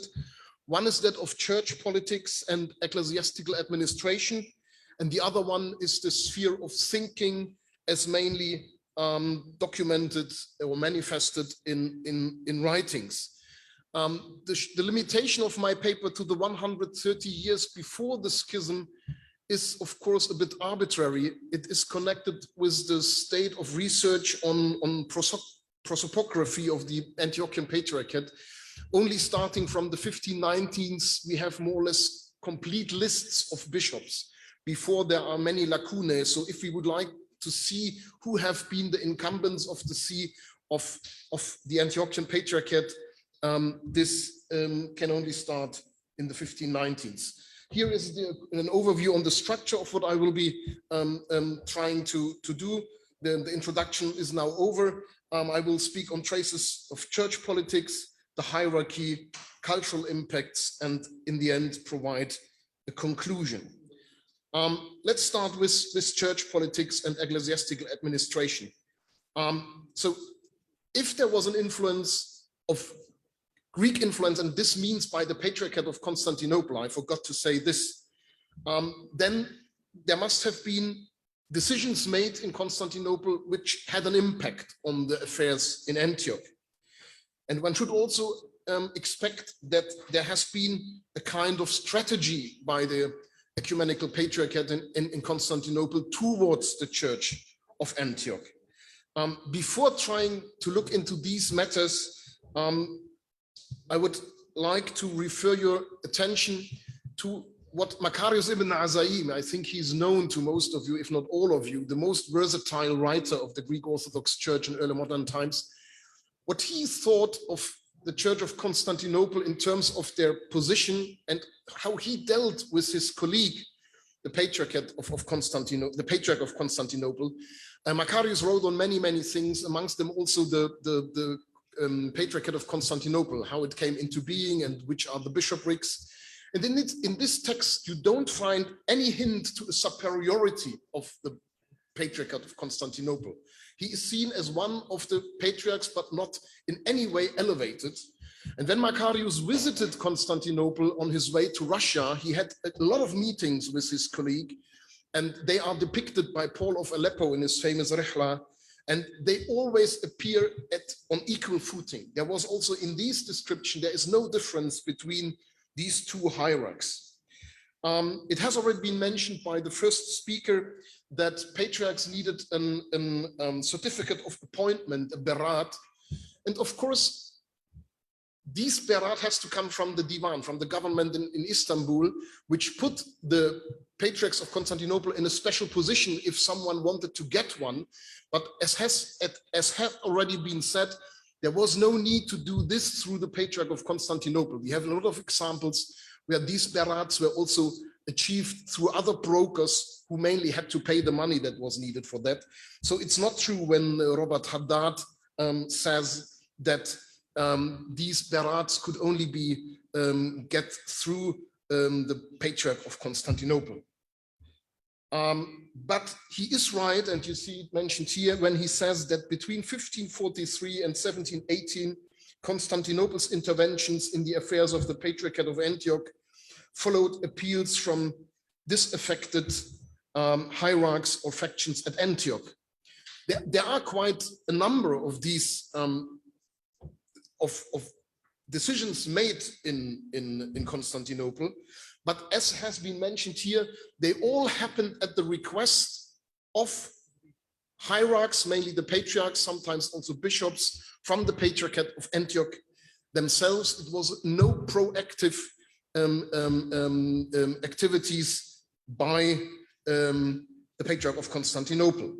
Things then changed a little bit, and that's why it's limited to 1718. In 1718, a synod took place in Constantinople, which dealt this time not with the fight for a position, but it dealt with accusations that had been brought forward against one incumbent of the bishopcy in Syria, namely Euthemius Saifi, the metropolitan of Tyros and Sidon.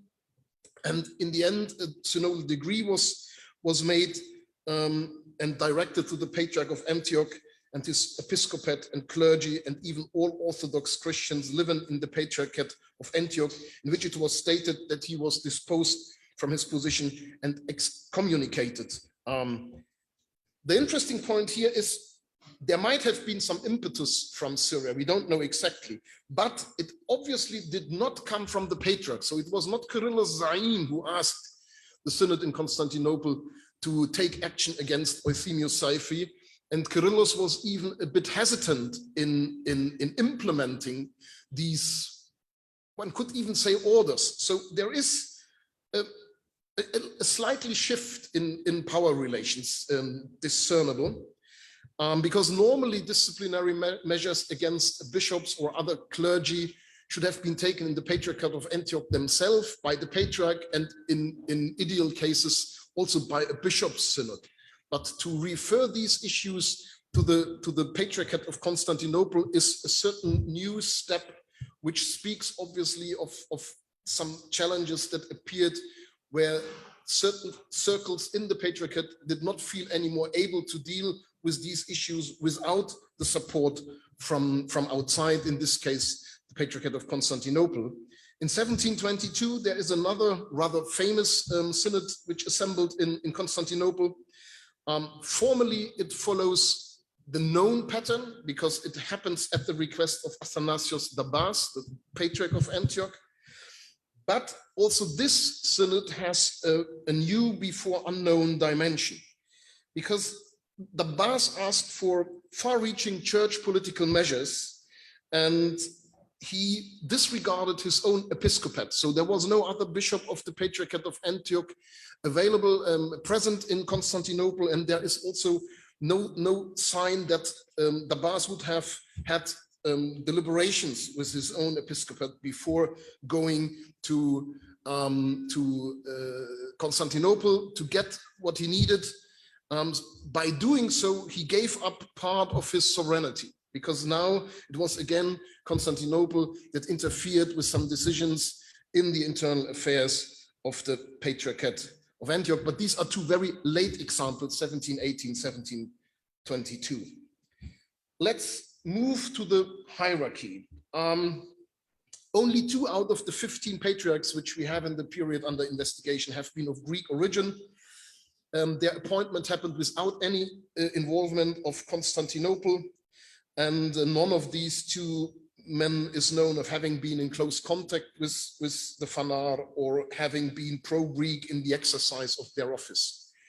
From amongst the 129 incumbents of episcopal sees, so the bishops between 1594 and 1720, for whom we have trustworthy information, there are a few dubious cases. Only 13 can be clearly identified as of Greek origin.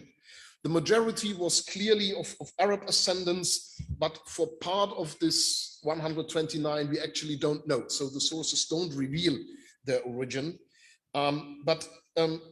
Before going a bit into looking into these biographies, one point has to be made. What did ethnicity mean in the early modern time? I think we make often a mistake by seeing it from today's perspective, or the perspective of the 19th, 20th century with all these national movements. Ethnicity was not the decisive division point, not in the Orthodox Church. So it was not so important where you have come from, it was important what you believe in. So religious affiliation was the most important thing. And this was in the tradition of the Byzantine Church, but also in accordance with the Ottoman practice. And this means that Greeks could become patriarchs of Antioch, that a Georgian could become the Archbishop of Wallachia, and that even an Arabic-speaking Syrian could become Patriarch of Constantinople in the second half of the 18th century, Sophronius al-Kilisli. If we look into the biographies of these 13 Greek bishops, what do we find? They mainly came from Cyprus and Chios. which especially for Cyprus is a specific case. It was a church, of course, in a certain way governed by Constantinople, but it was much closer to Syria. It maintained very close relations with the Syrian and hinterland, and also with the Patriarchate of Antioch. So it's obvious that most of them came from these two islands. They had all been fully integrated in the local context. They are described as servants, deacons, confidants of patriarchs. A couple of them have been monks in local monasteries. Their consecration happened at the hands of the Antiochian patriarchs, and there is no sign of an interference from Constantinople. And as I already had mentioned, the two Greek patriarchs had also gained their positions from inside the Patriarchate of Antioch, and not due to an external intervention. And only to give you one other example of how these men behaved, Euthemius the Greek, Euthemius Rumi, he consecrated 10 men bishops, and only 2 of these 10 men have been Greeks, with the limitations I have given to the meaning of Greek. Let's move on to cultural impacts. None of these 13 bishops or the 2 patriarchs became versatile writers, so they didn't write neither in Greek nor in Arabic. And the question is indeed how many people were still able to read Greek in these days in the Patriarchate of Antioch. I think the number was quite limited. So if we want to look for traces of Greek thinking, we should look into translations. Have there been translations made from Greek texts, from Greek sources into Arabic in this period? To answer this question is not very easy, because the state of research on Christian Arabic literature does not allow to have any analytical statistics. There is just too much work to be done. But I would guess that if we exclude poetry, approximately half of the freshly produced works consists of translations from Greek. And if it only have been 30%, it would still have been a considerable number. To give you an idea what was translated in this period, I have gathered the translations made by the 4 most influential and productive translators of this period. We cannot go through it in detail. It would take too much time. So I would only draw your attention to the keywords which are highlighted in bold. The first is Meletios Karma, I think very well known. He didn't, I mean, one could call it translation. I would say it was revision of existing Arabic texts based on Greek, mainly printed sources. It's all liturgical books. His disciple Macarius ibn Azaim, in his case, so you see he translated manuscript. But then we see that the works he translated come mainly from the printing presses of Venice. Venice, and then again a manuscript. What is remarkable, that he translated mainly very popular literature. So Agapios Landos of Crete was one of the most wide-read Greek authors of the 17th century in the Orthodox world. He was also translated into other languages. So especially his Miracles of the Virgin Mary were a very, very popular book. The Pseudo-Dorotheos, Tarikh al-Rumi, was the most influential Greek history book until the 19th century in the Greek-speaking world, but also through these translations in the Arab world. So Macarius translated mainly popular titles of an instructive, edifying, and partly even entertaining character. These Miracles of the Virgin Mary still make a good reading today. Athanasios ad-Dabbas, who has already been mentioned, took a bit of a different approach. He works more with, let's call it, serious texts on theology, on church history. But what is interesting in his regard, on his case, part of the works were printed. So now the East had come into the printing age. He established himself a press in Aleppo, and he later also printed books outside for being used in Syria. He has a much greater variety of the sources. It's not only Venice. So he used books printed in Paris, in Jassy, which is in nowadays Romania, in Eton, in England, and in Leipzig, in Germany. This book printed in Leipzig is in so far, let's say, important because it's a book of controversial character. So here we have a first reflection of the challenges or the fight that started within the Church of Antioch between the Uniates and the Orthodox. And this book played a certain role in this strife between the two groups. And the last person who has to be mentioned is Elias Facher. He is an ambiguous personality. At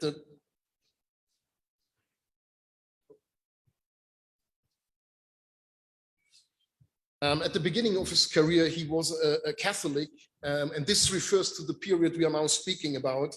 And then he turned Orthodox. So in this period, when he was still pro-Catholic, he translated from Greek mainly books of the Propaganda Fide, and also these books were part of the competition and the strife within the Church of Antioch.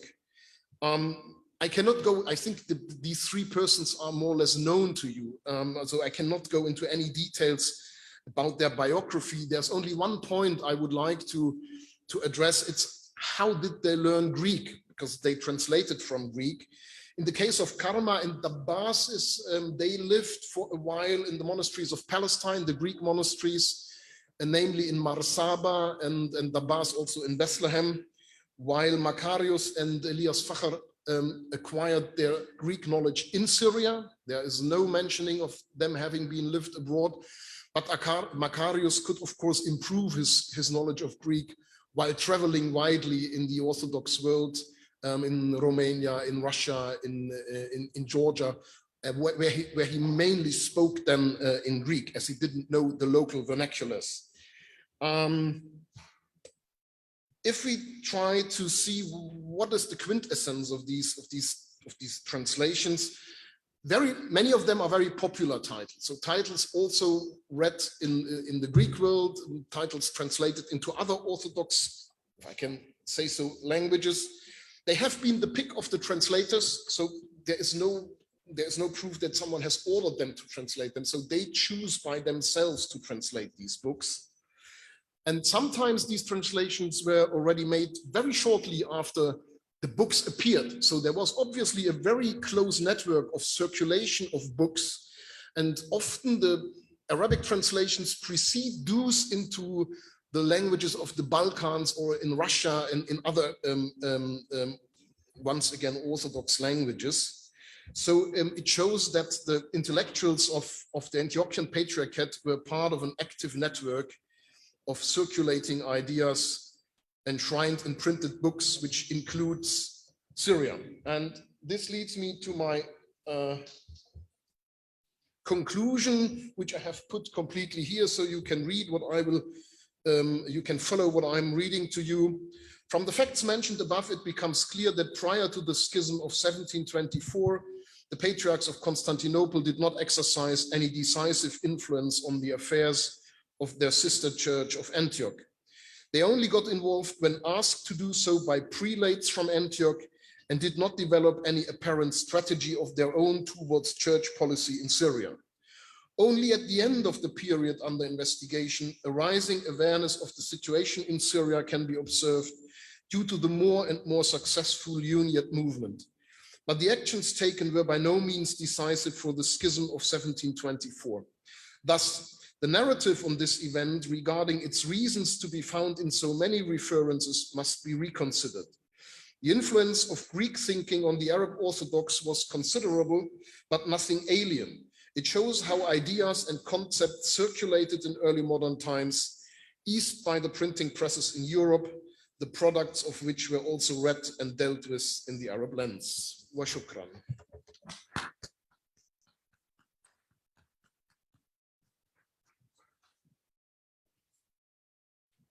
Thank you, Dr. Walbiner.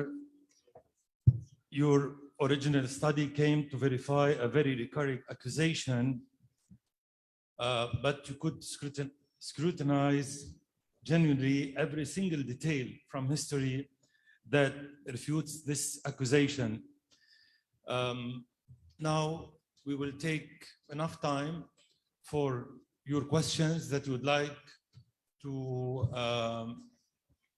pose to Professor Arambatzis or to Dr. Walbiner, to our two speakers.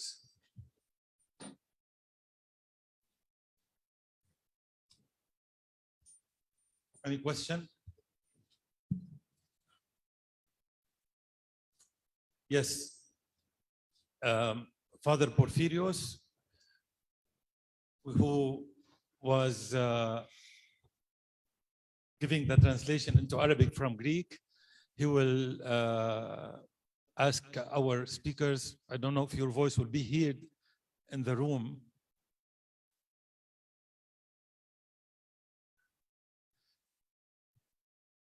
I will take the opportunity now also to welcome all the participants in our conference from abroad who joined us via Zoom.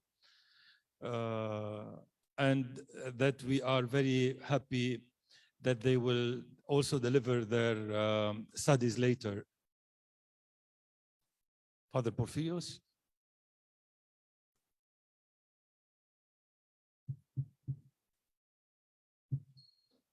Okay.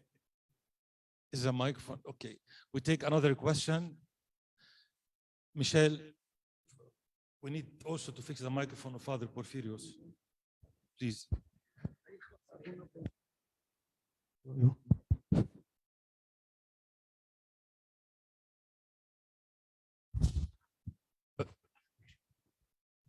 أود أن أطرح سؤالاً على الأستاذ أرامباتزيس.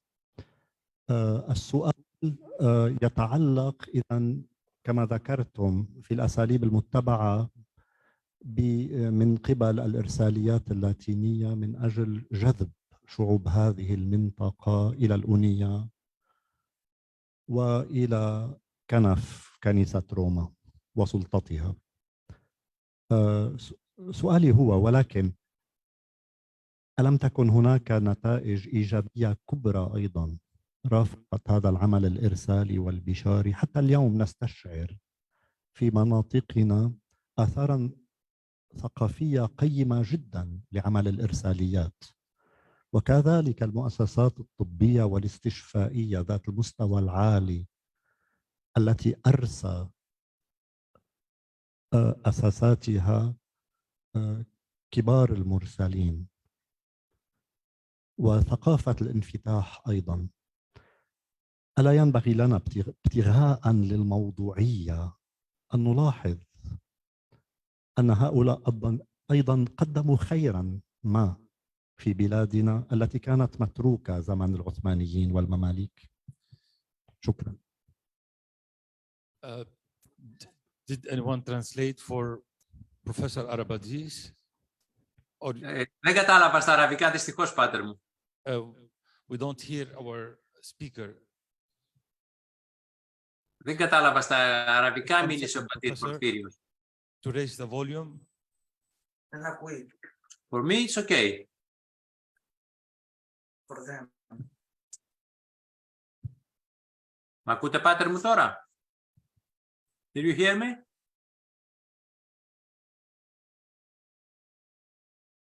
Ένα. Πάτερ, με ακούτε? Πάτερ, με ακούτε? Little bit. Με ακούτε, πάτερ μου? Πάτερ? Χρήστο, εγώ σ' ακούω. Ναι, ναι. Και πρέπει να ανοίξεις τη μετάφραση κάτω. Now we can hear you well. Now we can hear you well. Αλλά έχουμε echo. Now we can hear you well. Η μετάφραση του πατρός, ποια είναι η μετάφραση? Γιατί τα άκουσα στα αραβικά. Κανονικά έχει μετάφραση από κάτω, πρέπει να την ανοίξεις. Αλλά τώρα πρέπει να ξαναγίνει μετάφραση επειδή... Αν μπορεί να μου πει. Now, Father Porphyrios will repeat briefly his question in Greek. Okay. Or English, or Greek. Maybe English is better.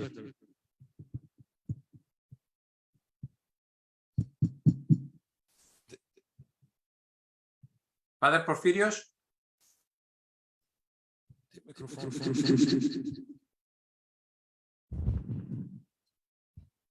Κύριε καθηγητά, οι δράσεις των μισιονάριων στην καθημάς Ανατολή άφησε πολλά θετικά ίχνη στα μέρη μας. Βλέπουμε μέχρι τώρα τα τεράστια προχωρημένα ιδρύματα εκπαίδευσης, όλα τα ιατρική φροντίδα στα μέρη μας. Άνοιξαν ένα ορίζοντα για μια περιοχή η οποία ήταν εντελώς κλειστή κατά την Οθωμανική και την Μαμλούκη περίοδο. Δεν πρέπει να σημειώσουμε αυτά τα θετικά, απλά για να είμαστε αντικειμενικοί. Ευχαριστώ πάρα πολύ τον πατέρα Πορφύριο για το ερώτημα που έθεσε. Είναι αλήθεια ότι το φιλανθρωπικό έργο και οι εκδηλώσεις της χριστιανικής αγάπης με τις οποίες οι μισιονάριοι αυτοί άλλαξαν, θα λέγαμε, την κοινωνική και πολιτιστική ζωή της Μέσης Ανατολής, είναι αξιοσημείωτο και αξιοσημείωτα.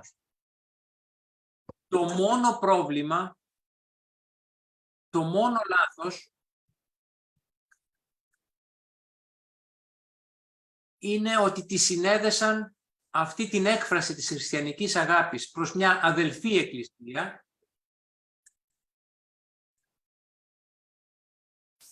με συγκεκριμένα εκκλησιαστικά ανταλλάγματα.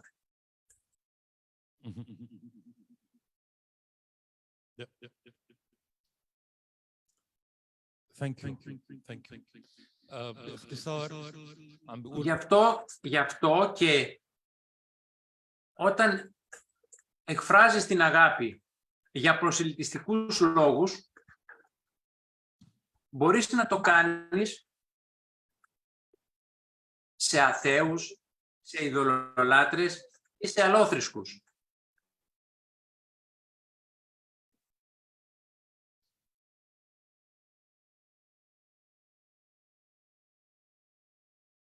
Okay, you finished, Professor Arambatzis? Did you finish? Όχι όμως στους Ορθοδόξους πληθυσμούς, οι οποίοι είχαν ανάγκη αυτή τη βοήθεια και αυτή την άσκηση φιλανθρωπίας,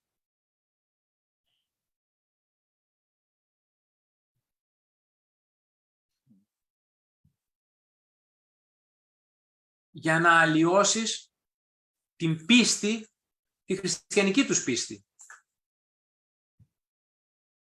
Δεν θα τα έλεγα όλα αυτά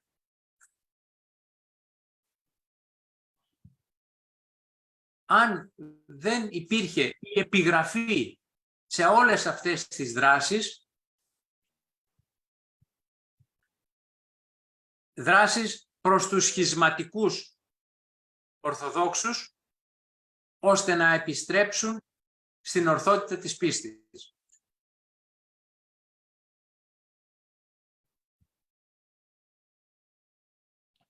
Thank you. We'll take one more question.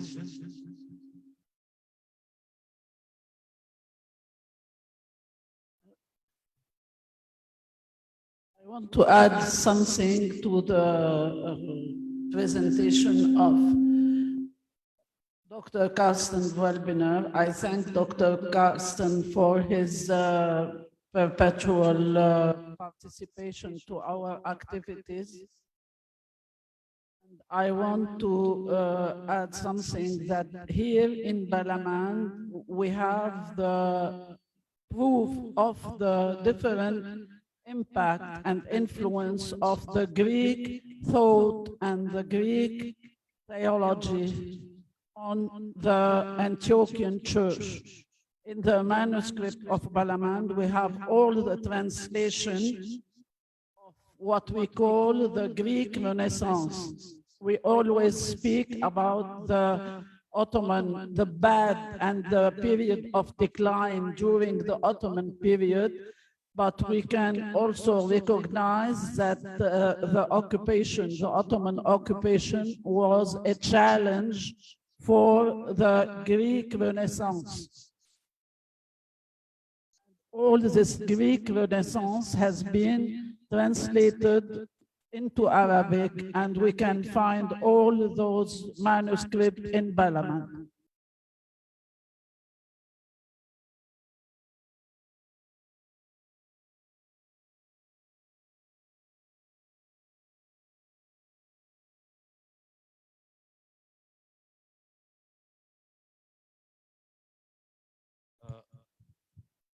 Sayyidina. And then Dr. Daniel Ayush.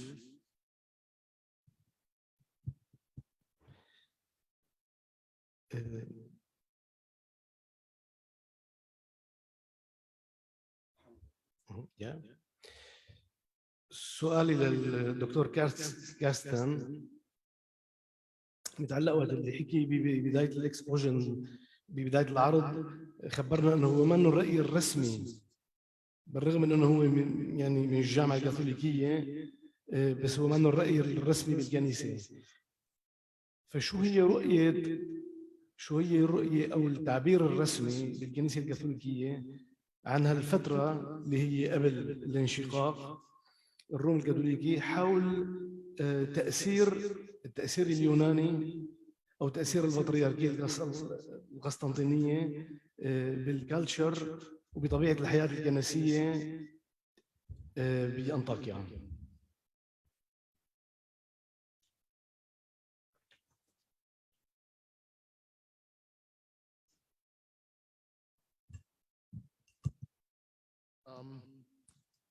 If you ask me about the position of the Catholic Church, I assume you mean the Greek Catholic Church, because for the Catholic Church in Germany, or I think even for the Vatican, this is not that important.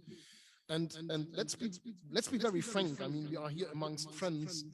I mean, there have been many conferences in Balamand on certain aspects. The Orthodox and the Protestants, the Orthodox and Russia, and.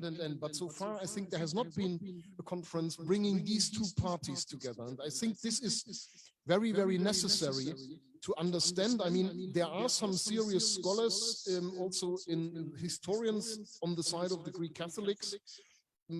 It would be interesting to see what they think. And I think also they have changed a bit their position. And the schism is seen as something that still hurts until today. But I'm not in a position, I cannot answer. I don't know, let's say, exactly also not the, let's say, the church political vision. I mean, it's a long time since I have last spoken to any bishop or patriarch of the Melkite Church, so I can't answer this. I mean, but what I would suggest that one has a scholarly event trying really to look from both sides and to interpret. The same thing can have two views. I mean, there happened something. Silvestros, he will be dealt with. It's a very controversial figure, partly seen as a hero, partly seen as a suppressor. Definitely, there is something in the middle, and we have to look for that.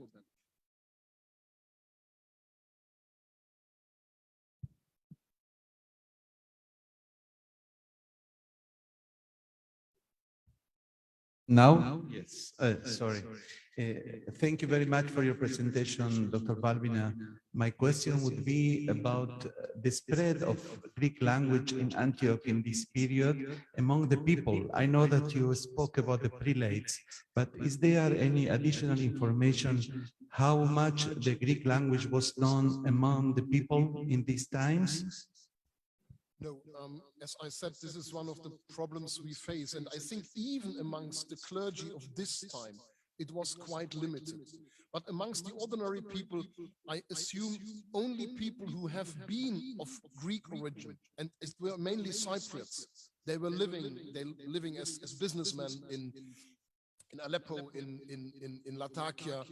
But I think ordinary people have not come across any reference that there would have been, let's say, a substantial knowledge of Greek, because there was also no school teaching Greek. So the clerics mainly learned it from other. The bishop knew, so the deacon or the priest would learn from the bishop. But there was no institutionalized school at these days where one could learn Greek. So for lay persons, they would rather have been able to speak a bit of Italian, because this was the lingua franca, and there have been also some schools which might have been attended also by some Orthodox, but I have no proof, but I assume that the number is small. How could it be other? I mean, and there is not this tendency like with the Armenians that the Greeks, after a while, still kept their language. So they became Arabized. There was, I would say, completely.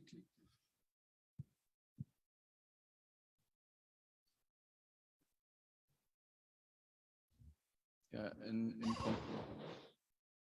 completion to the question.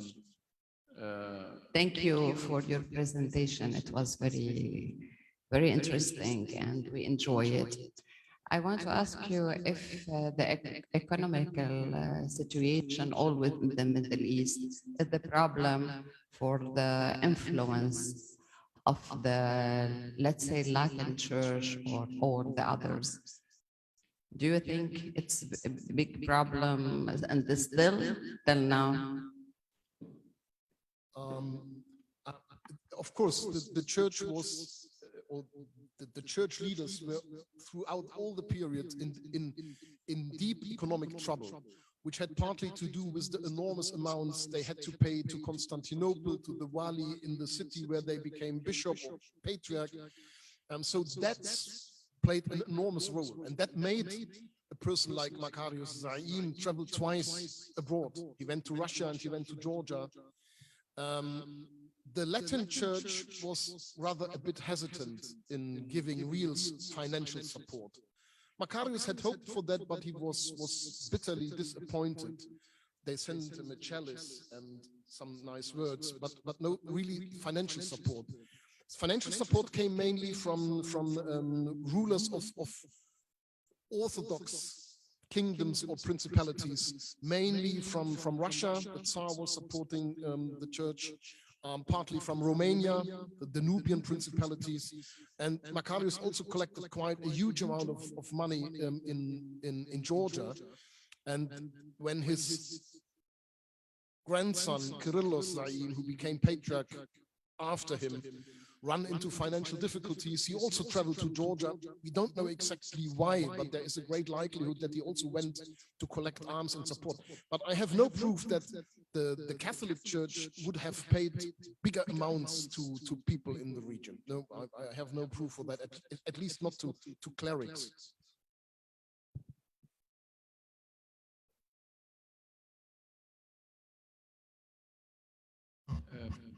As for the use of the Greek language by the people, one of the manuscripts that I'm working on and I'll be presenting, the author speaks of the poor use of the Greek and poor knowledge of the Greek among the Arab Christian Orthodox, and because of this, they lack education. And so they know nothing about the fathers and even reading the Holy Scripture. So this would tend to for them to be in a low ranks. Thanks a lot. Will it be part of your presentation or? Oh, great. There was, of course, a small part of in Anatolia around Erzurum where Greeks lived. They were under the jurisdiction of the Patriarch of Antioch, but this doesn't count. We are speaking about the Syrian mainland, and there it is like you described.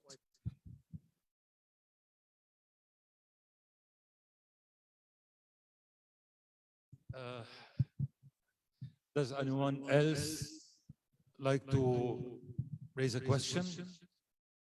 Is it possible to ask a question from abroad?